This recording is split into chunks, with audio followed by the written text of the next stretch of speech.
Hey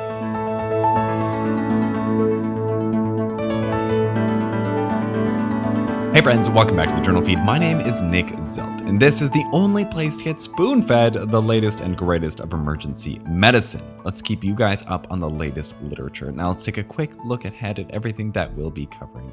First off, pad placement for cardioversion doesn't seem to matter that much, but when you're pacing, there may be a preference. After that, rhythm control for the win. Shocks continue to be fun and beneficial for atrial fibrillation. Third, just one more reason to not go around sticking fingers in people's butts. Then, constantly trying to find the best way to deal with PEs is difficult. There's so many testing strategies. Here's an approach that's simple and perhaps a little bit safer than the years approach. And then finally, we'd still love to dissolve clots in intermediate PEs, but we need something a little bit safer than systemic thrombolysis. What if we tried out a catheter approach? Now, if you are hearing this right now, then you are not currently a JournalFeed subscriber. What's up with that, guys? So you will not be receiving the entire JournalFeed podcast, only receiving a portion of the past week's articles. Don't worry, they're all great articles. But if you would like to receive full access to both the podcast and the blog, then you'll have to become a member. And remember, we don't ever want money to be a barrier to patient care. So if you're having any trouble affording a subscription, just get in touch and we'll help you out. This is the audio version of the past week summaries, which this week were brought to you by Jason Lesnick, Dendrick Cooper, Vivian Lay, Christopher Thome, and Clay Smith. So let's get on to the first article, which was titled Anteroposterior Pacer Pad Position is More Likely to Capture Than Anterolateral for Transcutaneous Pacing, out of the Journal of Circulation. Over the last couple of years, there's been kind of a silent war raging over which pad placement is best for defibrillation and cardioversion. The answer seems to be that it doesn't really matter. But defibrillating isn't the only thing that you can do with pads, you know. What about transcutaneous pacing? That uses a lot lower voltages and has to reliably conduct electricity hundreds of times in order to possibly save a life. This was a prospective crossover trial enrolling 20 patients who were in an electrophysiology lab, who were scheduled for electrocardioversion, and while they were still sedated, they were paced in the two different pad placement configurations, anteroposterior and anterolateral. This didn't work in all the patients. 3 had incomplete data because they were waking up, and it wasn't considered ethical and to keep them sedated just for this. Another 4 patients didn't have capture with either pad placement, even up to energies of 140 milliamps. This leaves us with just a sample of 13 patients.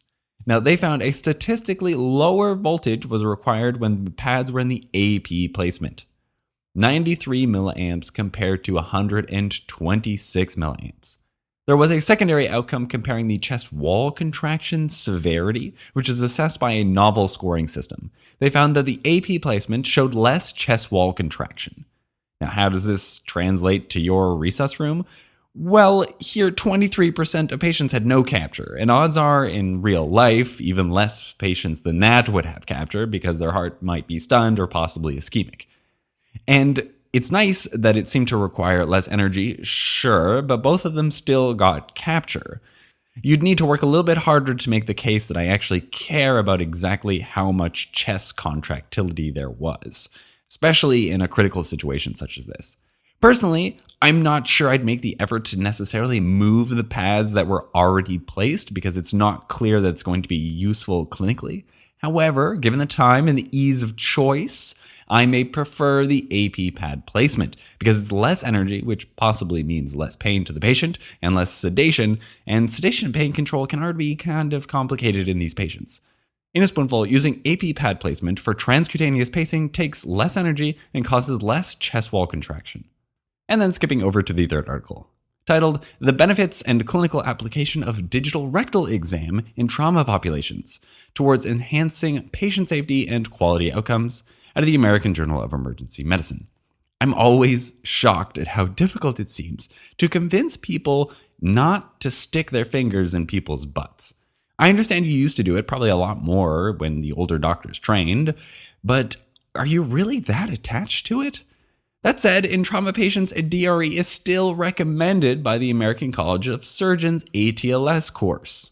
However, the exam's diagnostic validity and clinical relevance are questionable at best. So let's look at this systematic review, looking at the DRE's sensitivity for spinal cord, gastrointestinal, and urethral injuries. Also, does doing the exam change management? There were 9 studies, which included a total of 3,800 patients.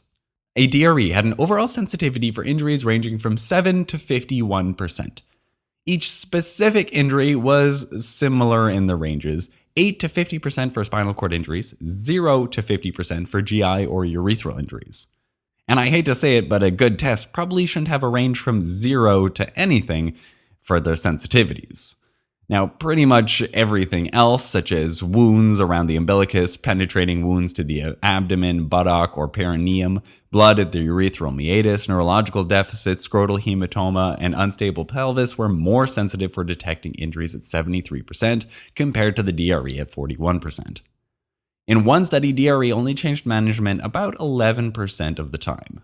How about in children? Physical exam without DRE is as sensitive as with DRE. Yuck.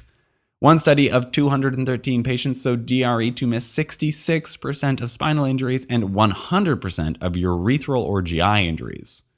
It's not an amazing test. Honestly though, just because it's in ATLS doesn't mean you ought to be doing it necessarily. How many of you, knowing our listenership is really strongly focused in North America, so when was the last time that you did a diagnostic peritoneal lavage? That's also in ATLS, but it's just because it's there doesn't mean you should do it. The ATLS tries to cater to everyone all around the world that doesn't necessarily have access to all the fancy scanners within arm's reach, as many of you probably do. So you should probably feel safe skipping the DRE as part of your trauma exam. In a spoonful, it took us a while to really put our finger on it, but the DRE is a crappy test in trauma. Alright guys, that's it. Let's wrap up. What did we learn today? First, pad placement during transcutaneous pacing makes a difference. It allows you to use less energy if the pads are placed in the AP configuration. How does this affect outcomes is anyone's guess, but it may be more comfortable for the patient since it causes less chest wall contraction. From the third article, while we all enjoy the feeling of warm and mushy on the inside, doing a DRE in trauma doesn't seem to add much to our evaluation.